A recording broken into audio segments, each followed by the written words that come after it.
Hello, welcome everyone to Speak Brave podcast with your two hardworking, loyal, and creative hosts, John Morrow. Welcome, and Mark Guy. That's me. Thank you, Good John, day, for everybody. It's good to be here. Thank you, Mark. always delight to have you as my partner in this co-creation process. John, I would like to talk to you and to everyone who is listening about a resource that I came across a few years ago. And it's a resource by this author, Don Miguel Ruiz. He created this tome, and it's easy to read book, and it's called The Four Agreements. One, two, Yes. three, four. One, two, three, four. So it's not five, not 10, it's just four. And the four agreements, you might think, okay, what is this four agreements? Is there going to be a contract about construction or about aviation? What is this about? I want to know, what is the four agreements? Well, I want to release you from your mental anguish and tell you exactly what it is. It's the four agreements that you make with yourself and with the world. John, would you like to know what they are? Yes, I would. Okay. I will read them off to you right now, and we'll go over each one to make sure that we're on top of things. Number one, be impeccable with your word. Don't take anything personally. Don't make assumptions, and always do your best. Sounds simple enough, right? It does. So let's start with the first one. Be impeccable with your word. I think it's important to know to be impeccable with your word, because I think we have seen this many times, right? A lot of people in the self-development space say that what's on our mind is on our tongue, and when we release it from our lips, it has a chance to become our reality. Yes.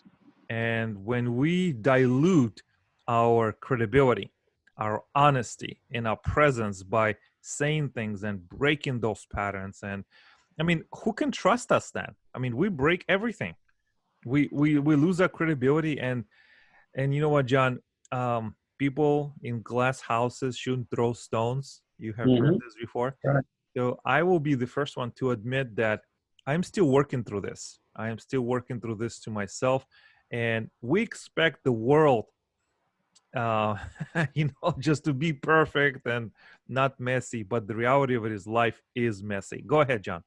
There is something, too, that I just want to draw attention to. There's a phrase that we often hear in social circles, whether they be business or whether they be personal, where you'll hear an individual say, "Oh, yes, your reputation precedes you."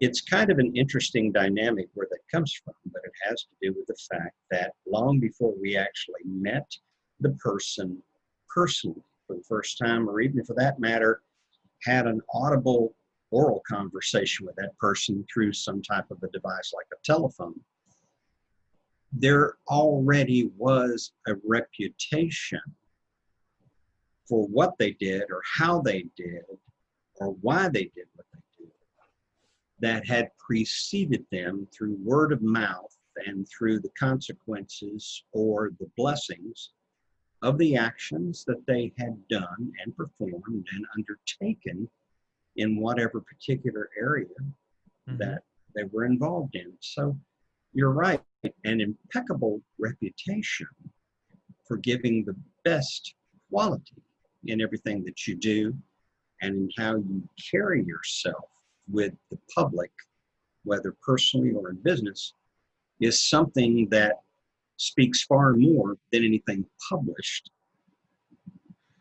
Absolutely, John. Well said. Really well said. I'm so glad you're my conversational partner and my executive producer. You always bring this wisdom that is not easy to find.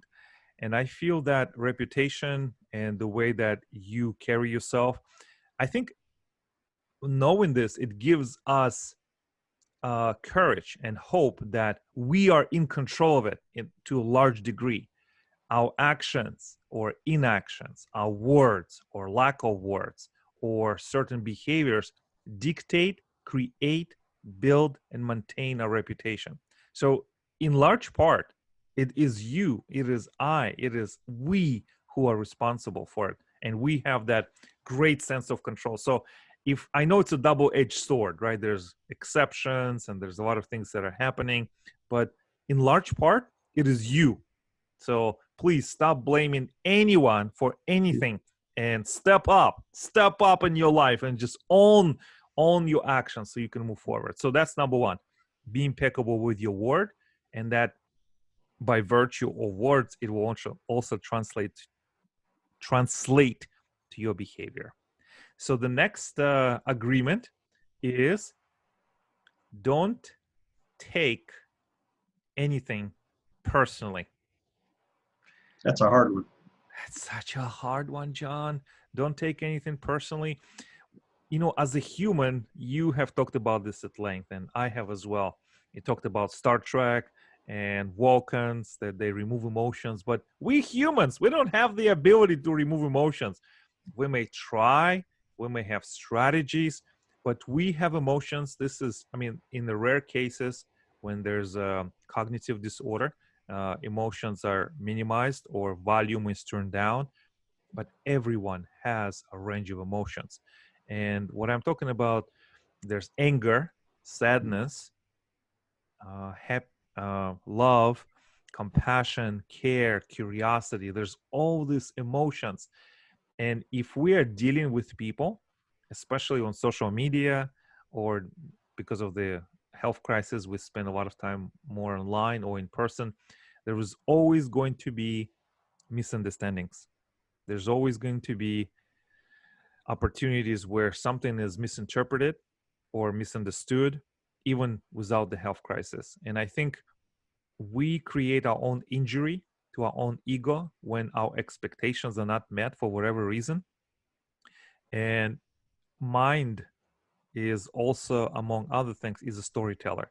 So we try to tell our stories. Oh, these people don't like me. I don't like them, or they don't like what I'm doing. And it's so hard not to take things personally. And I feel that nothing that somebody does is because of you. I think it's almost 100% it's because of them, how they are. And can we really even be assured that the other person has enough maturity to know what's right and how to treat people? I think maybe we give them too much credit. What do you think, John? Well, I think this ultimately, the struggle, I think, has to do with us, the decision-making process in accepting and believing and agreeing that it's not going to be personal, because a lot of people have a very negative self-image. And negative self-images, the problem with them is if you have, through the influences of your life, been brought to the point where you do not see yourself as having as much value as others, and you become an individual craving acceptance because you've never really been accepted that much.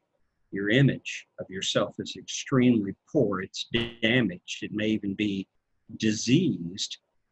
Bringing yourself to say, I can't take things personally, that's a deep-seated sickness.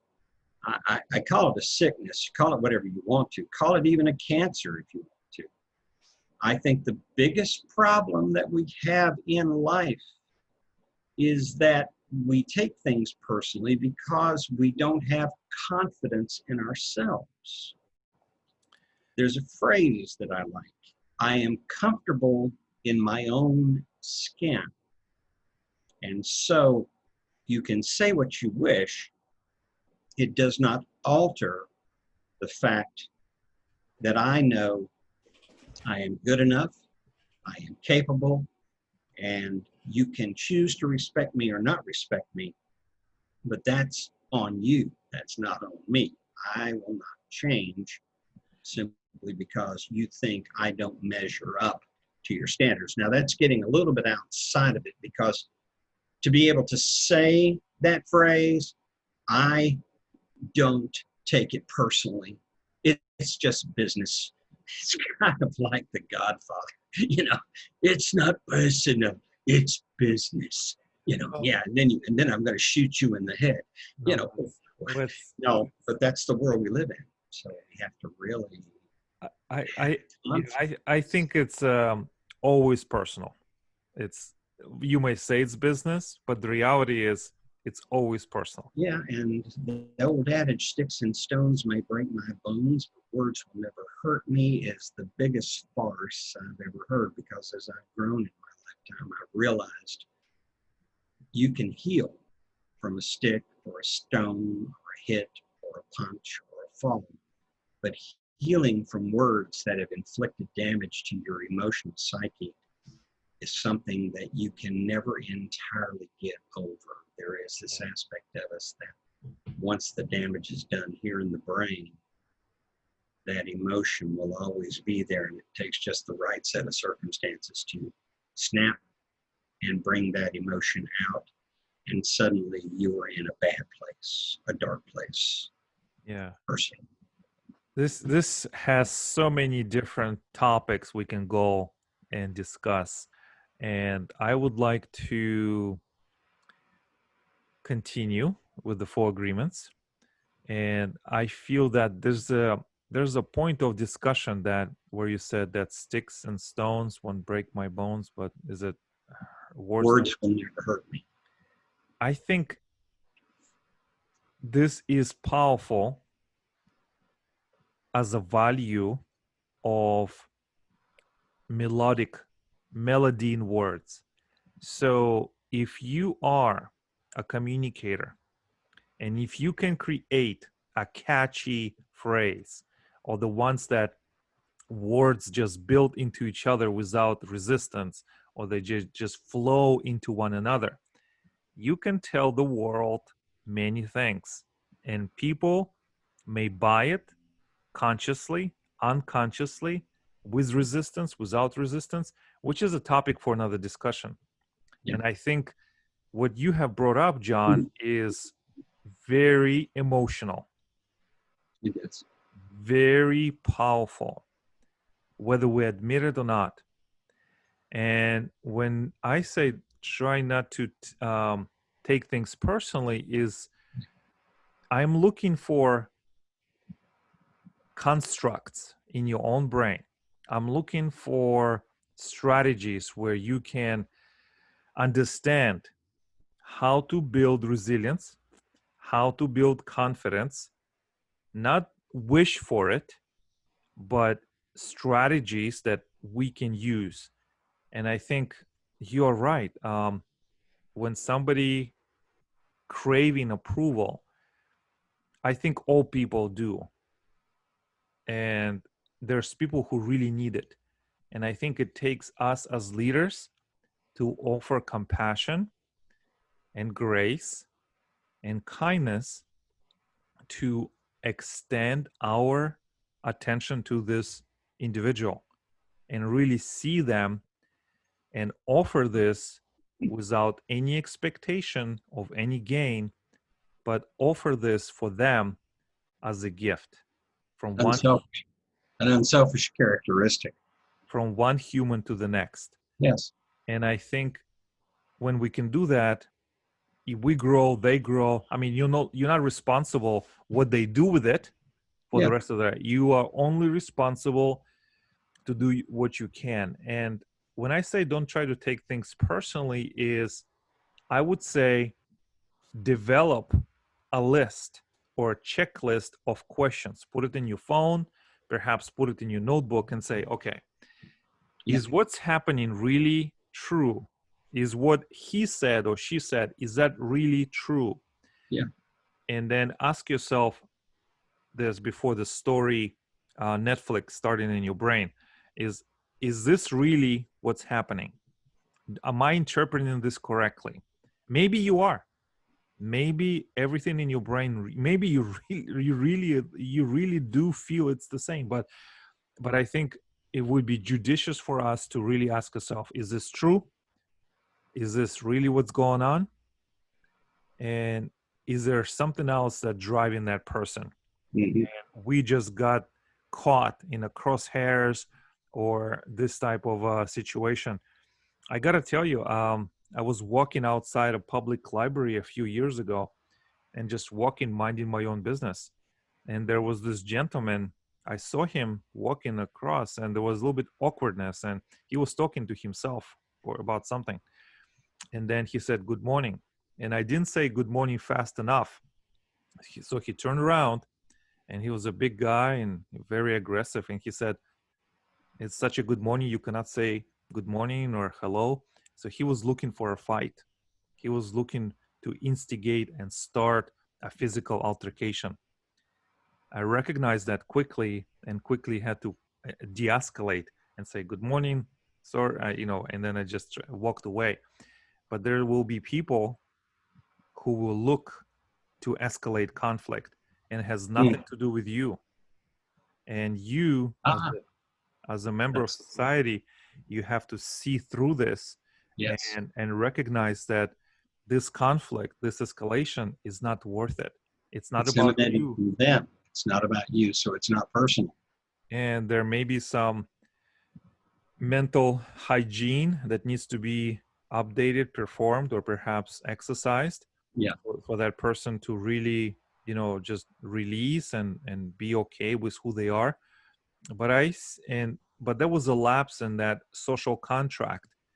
I think what's more insidious when there's lapses in social contracts when the other people have control of their outbursts or their emotion or their outward feelings, and it's passive aggressive, and you feel that something is not quite right, you just don't know what it is.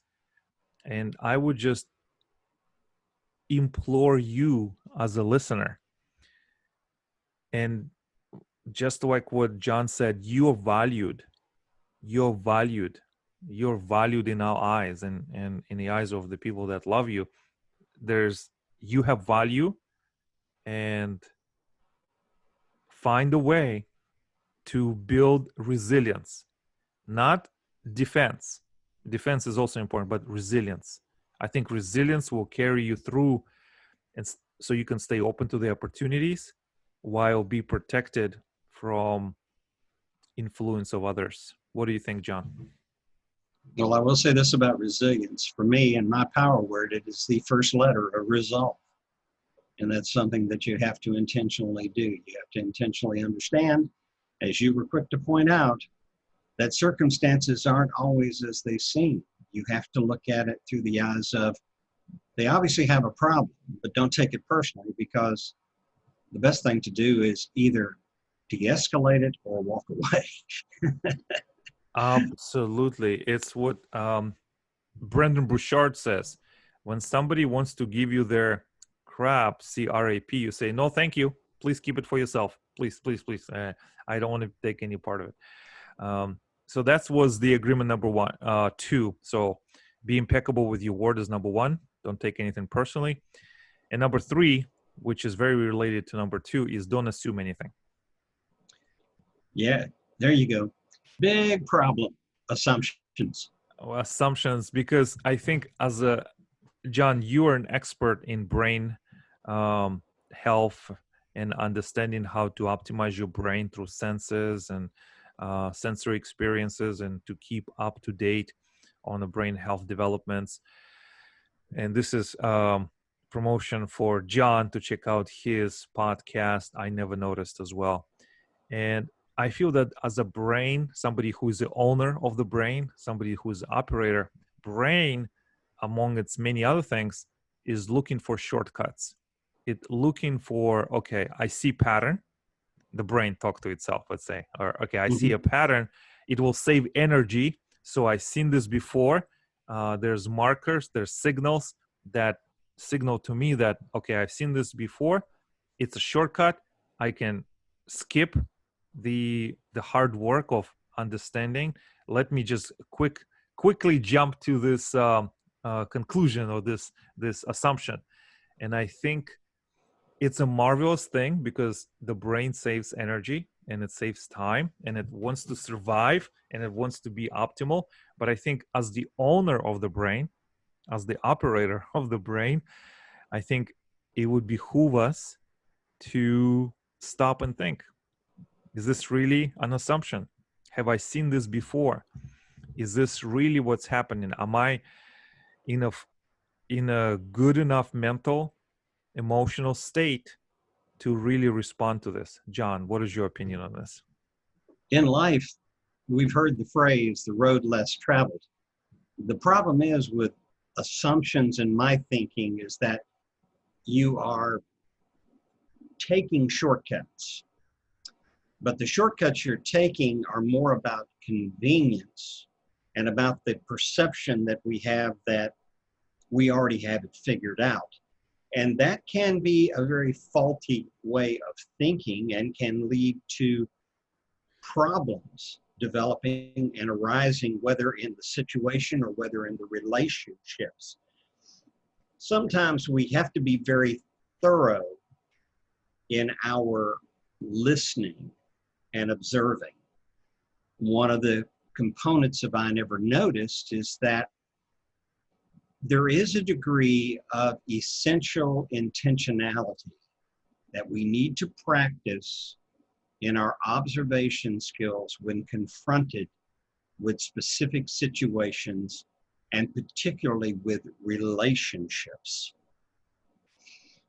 That goes back to the phrase, not just to be impeccable with your words, don't just be careful not to take it personally, but look at it through objective eyes. Take the subjective component out of it, because the subjective is simply what we think we know. And our perception may be 100% correct based upon experience, but the truth is the situation is entitled to our focus. Yeah. And if we don't focus and we don't pay attention, and if we don't clearly comprehend and measure and weigh the dialogue and all of the periphery taking place around it, we will make perhaps dangerous and damaging assumptions. And we've heard the phrases, you know what happens when you assume. We have. And you've heard that jargon before, but you are right, Mark, because the truth is we live in an assumptive society. And I'll give you just one very, very simple one, not to try to wax political, but if you are in a mixed group of people and there are what are referred to in today's dogma as liberals, and you're in that group and you identify yourself as being conservative, or this group is comprised primarily, let's say, of Democrats, if it's a political group, you identify yourself as a Republican. There are immediately a plethora of assumptions, almost always negative, associated. And I say it, because if I come into a group of liberals, this is how I might be treated being conservative. But the truth is, if liberals come into a collective of conservatives, they're going to be treated in the same fashion, because assumption is a dangerous mechanism that can immediately create a wall of resistance and division between people. And it's self-created. It has nothing to do with literally being there.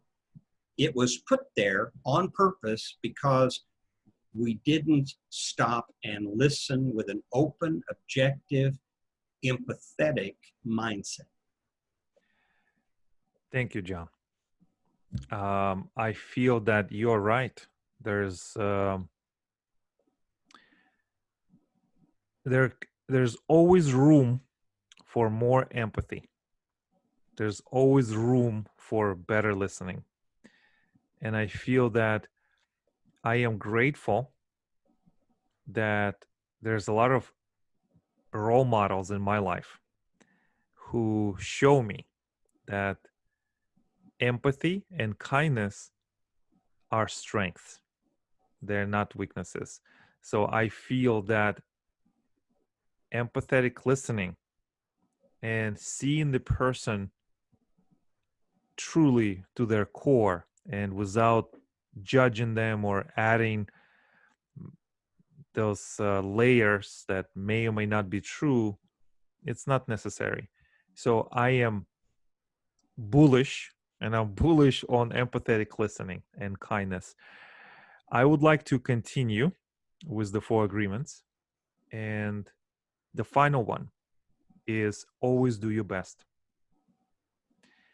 I think no matter where you are or where you have started, there's always a chance to stop, reflect, and ask yourself, can I do better? And John, you know, I always ask you this question: what can I do better? What can we do better? What can I bring to this conversation? Mhm. And you have known me over the years, and I think you can attest to that. What can you do better as a listener? Can you be a better partner in your relationship? Can you today listen a lot more? Stop making assumptions. It's not about you personally. The other person is has drives and ideas and love and dreams and compassions. For a chance, change your behavior. Maybe the other person is truly trying to reach out to you and really tell you something. Be there for them. I think our time, presence, and attention are the most precious gifts we can share with another human. So it is not for us to take it lightly, it is for us to treasure. And John, you always bring such perspective that allows me to expand on it and always remind me that kindness, compassion is at the core of who I am. So, any final thoughts, John, as we wrap up the four agreements from Don Miguel Ruiz, Four Agreements book? Before I offer one final comment, I want you to restate those four agreements again for the benefit of everyone, because I want everyone to listen to them and understand them too in the order in which they are said. And then I will make a comment about why I think the author put them in that particular order of sequence. Yeah. So they are four agreements. Number one, be impeccable with your word. Number two, don't take anything personally. Number three, don't assume anything. And four, always do your best. My feeling is this, and this is just sort of my summation. If one practices, first of all, being careful to use their words in the most precise, pristine, and impeccable manner, then anything that comes out of their mouth is always going to be the purpose of building up and making things better, or to grow knowledge and understanding with an intentional mindset. That then allows you, through the listening process as you're exchanging words with each other, to not take anything personally simply because someone may not agree or necessarily see it from your particular viewpoint. And then moving into the assumptive process, the person you're talking to may want to make assumptions, but remember, whether they make them or not, you assume nothing. You were there like a sponge. You were there focused with intentionally wanting to know as much about them as possible, even to the point that they don't care to hear what you have to say. You care about what they say, and you make that clear in your attitude. And the result, in my opinion, is that you will have a better life. You will do things better. You will conduct yourself better. You will find better results. It's almost like a sowing and reaping process. And the reaping is that you walked away with great benefit. You are better. And while you were in the process of learning this and being made better, you were giving your best in return through the whole process.